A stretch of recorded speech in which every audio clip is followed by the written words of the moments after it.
good morning, afternoon, evening. Today, I want to talk about something we don't often acknowledge, but we feel it, don't we?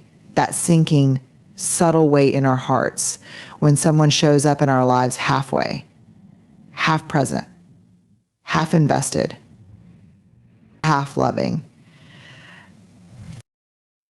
We live in a world that celebrates busyness and multitasking, even in relationships. But love, real love, cannot be divided into fragments or offered with conditions. It's not a task you check off or something you can give halfway and expect to thrive. Do not love half-lovers is an invitation to recognize that half-love is not love at all. It's a shadow, a placeholder, a compromise we make when we believe we are not worthy of more. Love, at its core, is about presence. Not just physical presence, but emotional, mental, and spiritual presence. It's about showing up fully, not with one foot out the door or heart split between fear and commitment. Yet, in a world that often glorifies detachment, independence, and surface-level interactions, we are sometimes tempted to believe that partial love is enough, that we can thrive on fragments, on moments, on half measures. But the truth is, love demands wholeness. Anything less leaves us longing, incomplete, and disconnected. Wholeness in love means bringing your entire self to the relationship, the beautiful, the messy, the parts of you that you're proud of, and the parts that you're still working on. It means showing up with your fears, your vulnerabilities, your dreams, and your doubts. True love doesn't ask for perfection, but it does ask for authenticity. It requires you to take off the mask, to stop hiding behind who you think you should be, and instead reveal who you truly are. And yet, so many of us hold back. We offer only pieces of ourselves, hoping that will be enough to receive love in return. We don't give our full hearts because we fear that if we do, we might be rejected, abandoned, or hurt. So we ration our love. We show affection in doses. We invest just enough to keep the connection alive, but not so much that we risk too much. But here's the thing, half love is no love at all. It's a counterfeit version of connection, a fragile illusion that crumbles the moment life gets hard. When we engage in half-love, whether we are the giver or the receiver, we set ourselves up for disappointment and emotional exhaustion. We constantly question, why isn't this enough? We feel empty, because our souls know that love is meant to be whole. Wholeness in love also means accepting the wholeness of the other person. It's easy to love someone's strengths, their kindness, their humor, their beauty. But true love goes deeper. It embraces their flaws, their insecurities, their imperfections. It doesn't mean tolerating toxic behavior or ignoring red flags, but it does mean recognizing that no one is perfect. To love fully is to love in spite of, and sometimes because of, those imperfections. Think about the relationships in your life. Are you showing up fully? Are you letting yourself be seen and known? Or are you holding back, giving only what feels safe? And what about the people around you? Are they offering you their whole hearts or just fragments? When love demands wholeness, it also demands courage. It's not easy to be vulnerable, to risk rejection, or to invest deeply in another person. But the reward is profound. Wholehearted love creates a space where we can be our truest selves, where we feel seen, valued, and understood. It fosters connection that endures, even in the face of challenges. Loving with wholeness doesn't mean that every relationship will be perfect or last forever. Some relationships are seasonal. They come into our lives for a time and then naturally fade. But even in those relationships, when we love fully, we experience the depth and richness that only wholehearted connection can bring. And let's be honest, half love often feels easier, doesn't it? It feels safer, more convenient. But easy is not the same as fulfilling. Safety is not the same as intimacy. And convenience is not the same as connection. If we want love that nourishes our souls, we have to choose wholeness over convenience. So I invite you to reflect, where are you settling for half love? Where are you offering it, and where are you accepting it? And what would it look like if you decided today to show up fully? Wholeness is risky, yes, but it's also where love becomes transformative. It's where connection becomes sacred. It's where relationships move beyond the surface and into something real, something lasting. Love demands wholeness. and you deserve nothing less. He said, have you ever found yourself in a relationship where something felt incomplete? The affection was there, but it came in measured doses. The commitment was there, but it had conditions. The words were spoken, but they lacked depth. This is what we call half-love, a love that never quite reaches its full potential, a love that hovers on the surface but never dives deep. Why do people love halfway? Why do we sometimes love halfway? The answer is simple but powerful: fear. Half-love is rooted in fear of vulnerability, fear of rejection, fear of loss, fear of not being enough, or fear of losing one's independence. It is love that is controlled, measured, and calculated to avoid emotional risk. Let's start with the fear of vulnerability. Vulnerability is terrifying because it requires us to be seen as we truly are: no masks, no armor, no pretense. It asks us to show up in our relationships with our raw emotions, our insecurities, and our deepest needs. But for many people, that level of exposure feels too risky. What if they don't love me back? What if they see my flaws and walk away? What if I'm too much or not enough? So instead of opening ourselves fully, we hold back. We love halfway, thinking that if we keep part of ourselves hidden, we can protect our hearts from pain. Then there's the fear of rejection. Rejection is one of the most painful experiences we can go through, and it leaves deep scars. Some of us have been hurt before by a parent, a friend, or a past lover, and that pain lingers. We carry it into new relationships, believing that if we never fully invest, we can never be fully hurt. So we offer love in fragments, hoping that if the relationship ends, it won't hurt as much. But here's the truth: half-love doesn't protect you from pain. It only guarantees a different kind of pain, one of emptiness, longing, and disconnection. Another common fear is the fear of loss. When we love deeply, we risk losing that love. Relationships end, people change, and life is unpredictable. For some, the fear of losing someone they love feels unbearable. So they preemptively distance themselves. They keep a piece of their heart locked away, thinking it will soften the blow if the relationship ends. But love that is held back out of fear of loss isn't love. It's a form of self-preservation. Closely related is the fear of not being enough, or conversely, the fear of being too much. Many of us carry deep-seated insecurities about our worthiness. We wonder if we are lovable just as we are, or if we need to be smarter, more attractive, more successful, or more interesting to deserve love. This fear causes us to hold back parts of ourselves that we believe might be rejected. We give only what we think is acceptable and hide the rest, hoping that a watered-down version of ourselves will be easier to love. But here's the paradox: true love can only exist when we are fully seen and fully known. Half-love deprives us of the opportunity to be loved for who we truly are. Finally, there is the fear of losing independence. For some, love is seen as a threat to personal freedom. They worry that loving fully means losing themselves, sacrificing their goals, or becoming dependent on someone else. So they keep their distance, loving halfway to maintain a sense of control.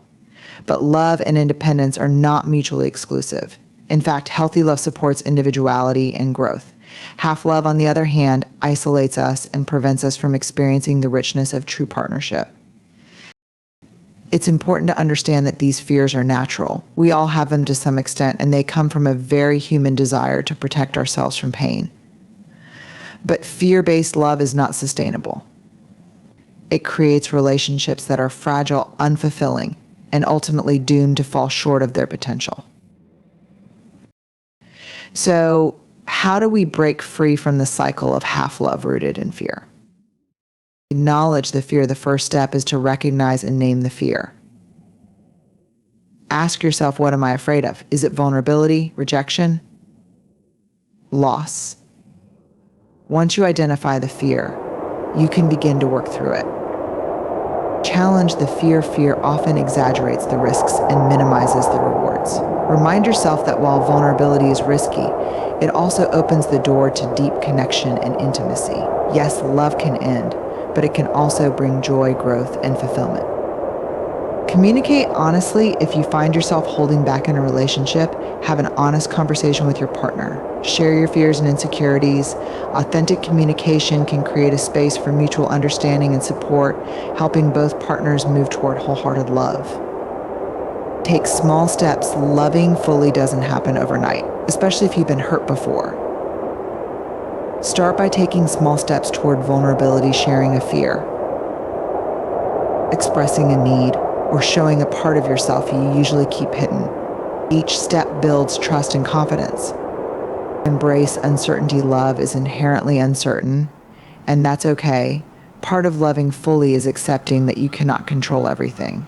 But by embracing the uncertainty, you open yourself to the possibility of experiencing something beautiful and transformative.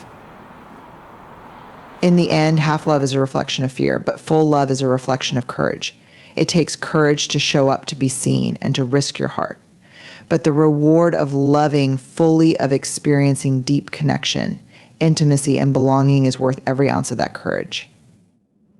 Love that is rooted in fear will always fall short, but love rooted in courage, vulnerability, and authenticity, that's the kind of love that changes everything. We often think of love as something that should flow freely without limits or restrictions. Popular culture tells us that love is about giving everything, sacrificing endlessly, and merging completely with another person. But in reality, healthy love requires something essential: boundaries. Boundaries are not walls meant to keep people out. They are bridges that allow connection, but only when it's safe, respectful, and mutually fulfilling. They are the guidelines that protect our hearts from harm, while ensuring that our relationships are built on a foundation of trust, respect, and authenticity. In essence, boundaries guard the heart. They protect what is sacred, valuable, and vulnerable within us. What are boundaries? Boundaries are the invisible lines we draw to define where we end and someone else begins. They are the limits we set to protect our emotional, mental, physical, and even spiritual well-being. Boundaries tell others how we expect to be treated and what behaviors we will or will not tolerate. In relationships, boundaries can take many forms. Emotional boundaries, protecting your feelings and emotional well-being by not allowing others to manipulate, dismiss, or invalidate your emotions. Physical boundaries, setting limits on physical touch, personal space, and intimacy. Time boundaries, protecting your time and energy by not overcommitting or allowing others to monopolize your schedule. Mental boundaries, guarding your thoughts, opinions, and beliefs by not allowing others to control or dominate your thinking. Without boundaries, relationships can become imbalanced, unhealthy, and even toxic. When we fail to set boundaries, we open ourselves up to being taken for granted, manipulated, or hurt. We may find ourselves giving too much, sacrificing our own needs, and feeling emotionally drained. Here's the truth: boundaries are an act of self-love. They are a declaration that your well-being matters, that your heart is worth protecting, and that you deserve to be in relationships that honor and respect you. When we set clear boundaries, we create a sense of safety in our relationships.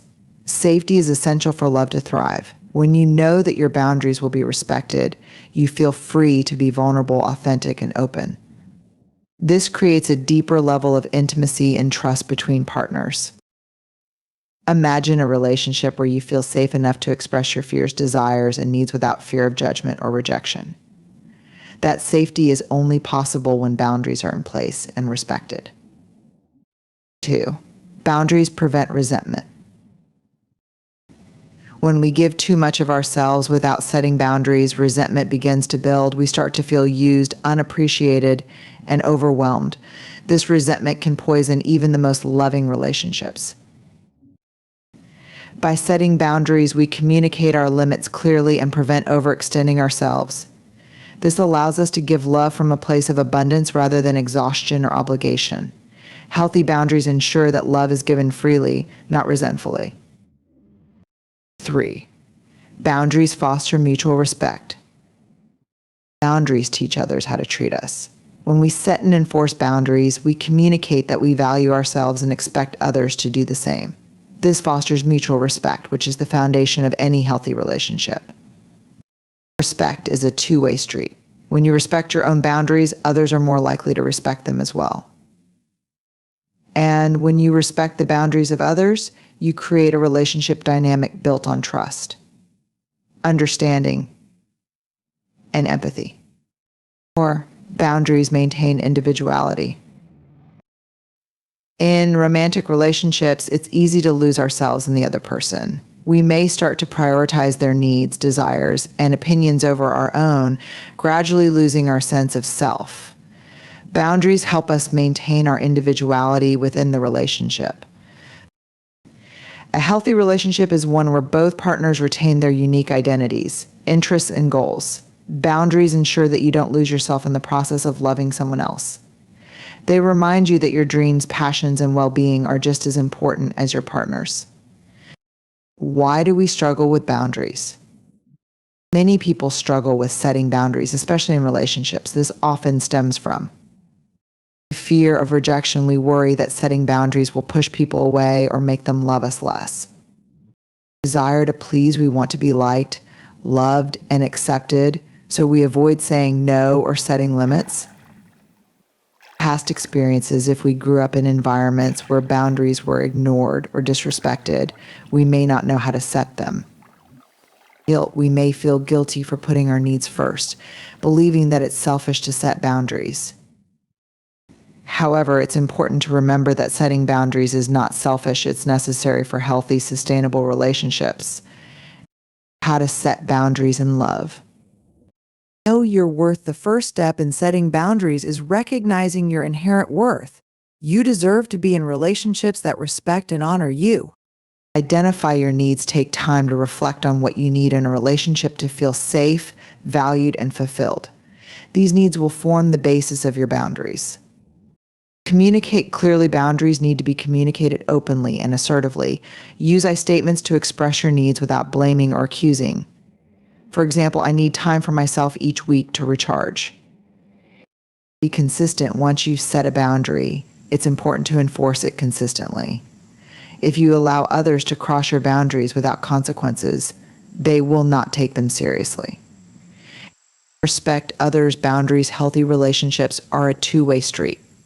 Just as you expect your boundaries to be respected, make sure you honor the boundaries of others. When we set boundaries, we're not just protecting ourselves, we're also creating healthier, more authentic relationships.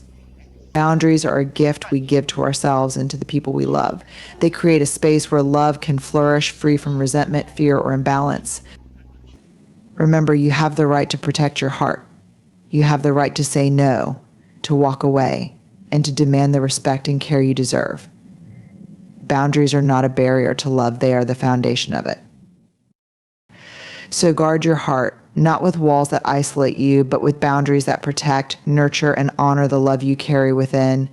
Because love, to be healthy and lasting, must be built on a foundation of mutual respect, trust, and self-worth. Boundaries guard the heart. And a guarded heart is a heart that can love fully, deeply, and without fear. You said walking away from a relationship, whether romantic, familial, or platonic, can feel like one of the most painful and difficult decisions we ever have to make. It feels like we are losing something, and in a sense, we are. But there is another truth. Sometimes walking away is the most courageous act of self-love we can offer ourselves. We live in a society that romanticizes perseverance, endurance, and sacrifice, often telling us that love requires us to hold on at all costs. We are taught that relationships are meant to be fought for, that quitting is a sign of weakness, and that walking away is something we should only do as a last resort. But the reality is that there are moments when staying is more harmful than leaving, when staying means we are choosing to tolerate pain, disrespect, or unhealthy dynamics. In those moments, walking away is not just an act of survival, it is an act of strength. It takes incredible courage to leave behind something familiar, to walk away from a relationship that once brought joy, or to let go of someone we thought we couldn't live without. The fear of walking away. Before we can understand the courage it takes to walk away, we must first acknowledge the fear that holds us back, the fear of leaving behind what we've invested in. The fear of being alone. the fear of disappointing others, or of feeling like a failure. One of the most paralyzing fears we face when contemplating walking away from a relationship is the fear of loss. We fear losing the person, the connection, the shared memories, and the future we once imagined together. It feels like we are giving up on a dream, like we are tearing apart something we worked so hard to build. But here's the painful truth: sometimes staying in a relationship that isn't right for us is far more damaging than walking away. The fear of being alone is another powerful force that can keep us tethered to relationships that no longer serve us. We convince ourselves that being with anyone is better than being alone. We seek external validation, comfort, and companionship, sometimes at the expense of our own mental, emotional, and physical well-being. But loneliness is not the same as solitude. Solitude can be healing. It can be a space for reflection, growth, and self-discovery. Walking away from a relationship doesn't mean we have to be alone forever. It means we're giving ourselves the chance to rebuild our sense of self and make room for the right relationships to enter our lives. When walking away becomes an act of self-love. Walking away from a relationship that no longer aligns with who you are or where you want to go isn't selfish, it's self-respect. It's choosing to honor your needs, your boundaries, and your worth, even if it means disappointing others or stepping into the unknown. Sometimes we hold on to relationships out of fear that we aren't worthy of better or that we won't find love or happiness again. But the truth is that by holding on to what is unhealthy or unfulfilling, we are settling for less than we deserve. Walking away opens up space for the life we truly want to build, one based on mutual respect, growth, and shared values. It is also important to recognize that walking away doesn't mean we are rejecting the person we are leaving behind. It means we are rejecting the dynamic that has been created between us. It means we are choosing to break free from the patterns of hurt, manipulation, or dishonesty that have taken root. It is not about giving up on the person. It is about giving up on a relationship that isn't serving either party in a healthy way. It is the power of letting go. Letting go is hard. We are often emotionally and mentally attached to the idea of a relationship, what it could be, what it used to be, or what we wish it could become. But sometimes the power to move forward lies in the act of releasing what no longer fits in our lives. It's about recognizing when a relationship has run its course and understanding that we cannot change or control another person's choices, behaviors, or feelings. We cannot force someone to be who we want them to be, and we cannot make them love us the way we deserve to be loved. Letting go is a way of reclaiming your own power. It means you are no longer willing to sacrifice your peace, happiness, and well-being for someone or something that isn't right for you. It means you're willing to step into the unknown, trust in your own strength, and believe that what lies ahead will be better than what you're leaving behind. The courage to walk away isn't instant, it's a process. Walking away isn't a decision that happens overnight. It's a process that takes time, introspection, and emotional readiness. We don't arrive at the courage to leave instantly. Instead, it builds gradually, often over months or even years.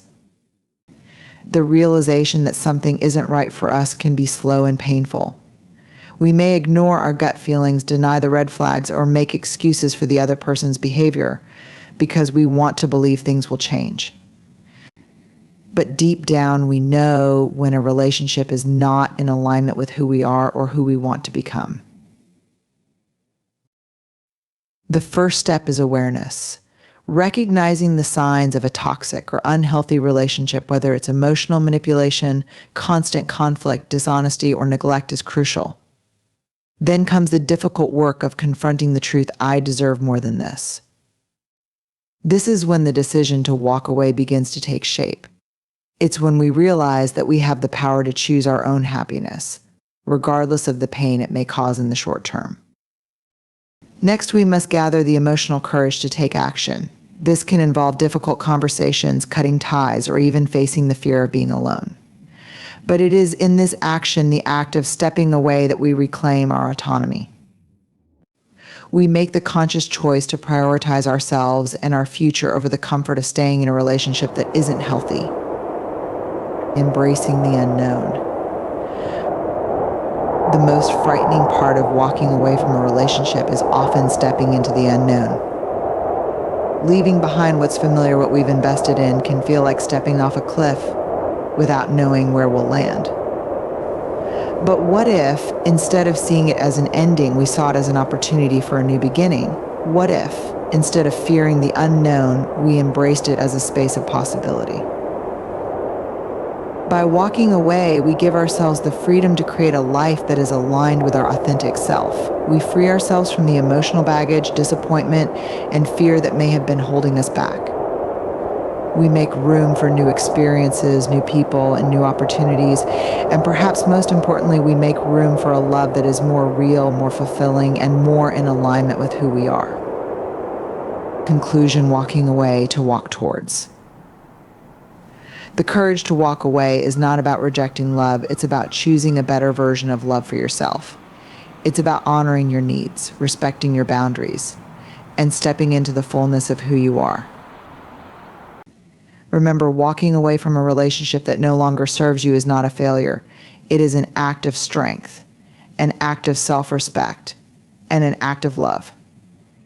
The truth is that the longer we stay in relationships that are unhealthy or unfulfilling, the more we deny ourselves the opportunity for growth, healing, and joy. So when the time comes to walk away, trust yourself. Trust that you are making space for. Willing to invest in a relationship, we stand at the crossroads of emotional vulnerability, asking ourselves, how much of my heart am I willing to give? In a world that often encourages us to protect ourselves, hold back, and guard our emotions, the act of loving fully can feel like both a profound risk and an extraordinary gift. But the truth is that love, when given half-heartedly, loses its power, its magic, and its potential. To love fully, to surrender ourselves completely to the experience of love without reservations or conditions, is the only way to truly experience the depth, beauty, and transformative power that love can offer. Or conversely, not loving at all can sometimes be the more honest and respectful choice. The nature of true love. Love is not something you can do halfway. True love, whether between partners, family members, or friends, is about complete emotional and spiritual investment. It's about showing up in all your humanity, with your flaws, your dreams, and your vulnerabilities. Love is not a commodity to be exchanged with expectations or conditions. It's a force of connection that binds two people, creating something that goes beyond the superficial or transactional.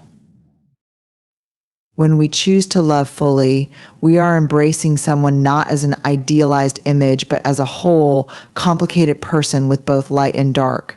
We love them for their kindness and their flaws, their strength and their weaknesses. We accept them as they are, while also allowing room for growth. To love fully is to hold space for them to be themselves without fear of rejection or judgment, while also offering ourselves in return. It's a dance of mutual vulnerability, where both people are open to the possibility of being seen, all of them, by the other. And that's where the magic lies, in the willingness to be seen and loved in our wholeness. The perils of half-love. So why do we sometimes choose not to love fully? Why do we hold back, fearing the deep vulnerability that comes with complete emotional investment? Often the answer lies in the fear of pain. We fear heartbreak. We fear disappointment. We fear the possibility of being betrayed or rejected. And so we protect our hearts by loving from a safe distance. We may keep parts of ourselves hidden, offering only what feels comfortable or safe to give. This is half-love love without the full commitment of emotional investment. But half-love doesn't lead to real intimacy, it leads to disconnection. In half-love, we may say the right words, offer some affection, and be physically present, but emotionally, we keep a part of ourselves closed off. We protect our hearts by holding back the most vulnerable parts of ourselves.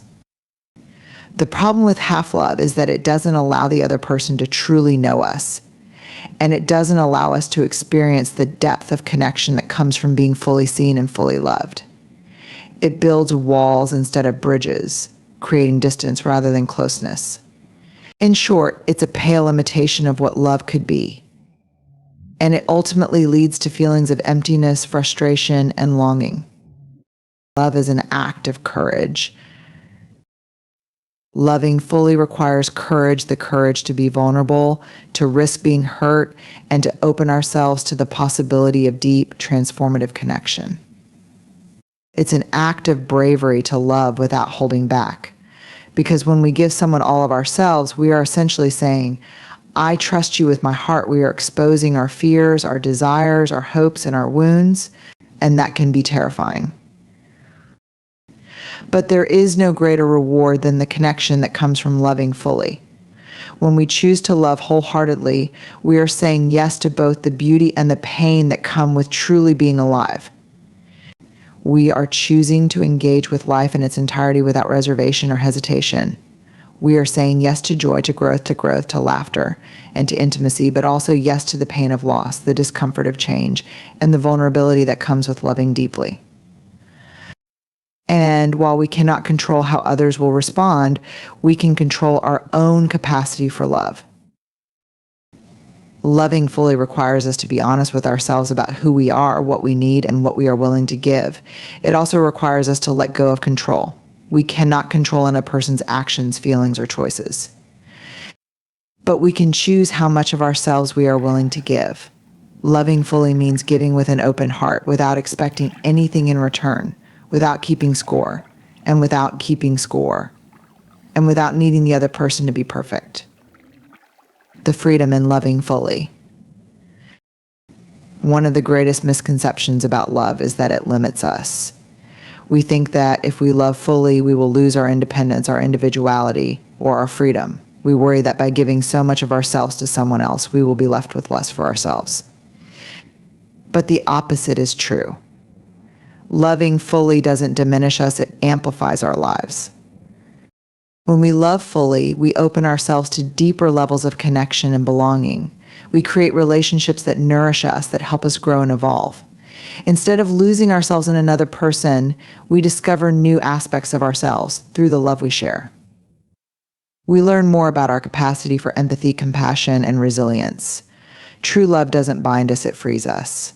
It frees us from the fear of loneliness, from the need to hide parts of ourselves, and from the limits of our own self-doubt.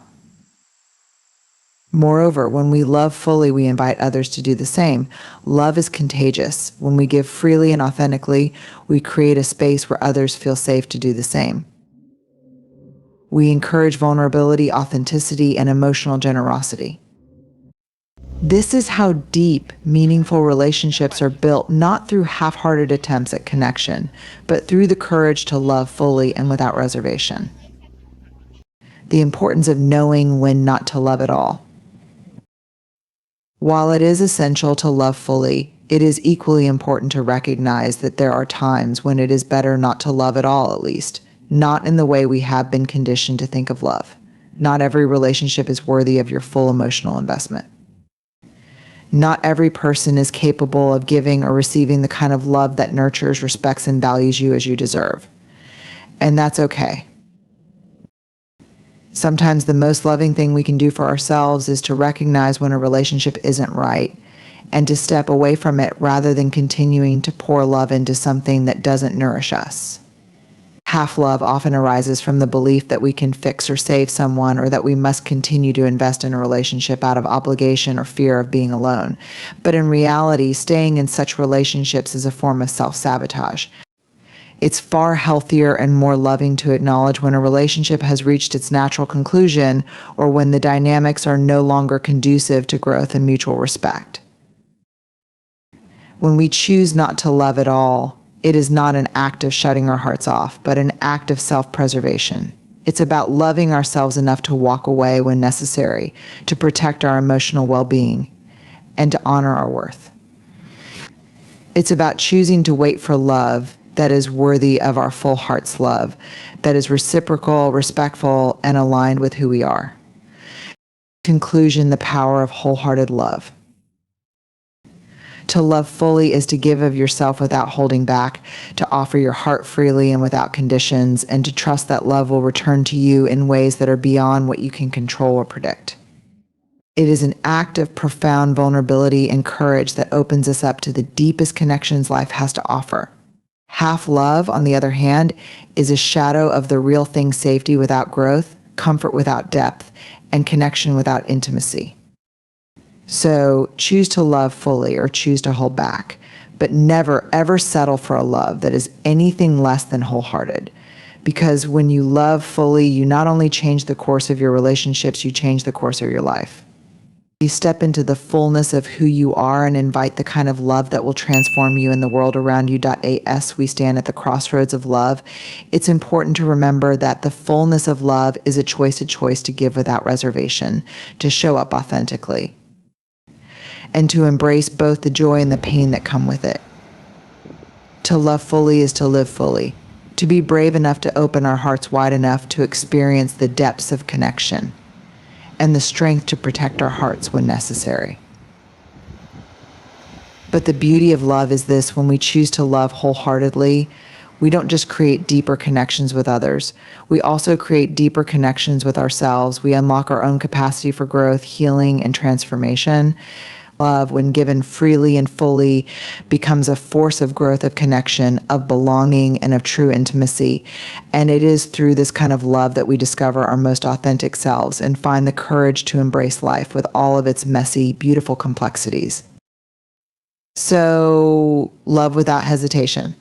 Love with your entire heart. And when the moment calls for it, don't be afraid to walk away from anything that doesn't allow you to love fully.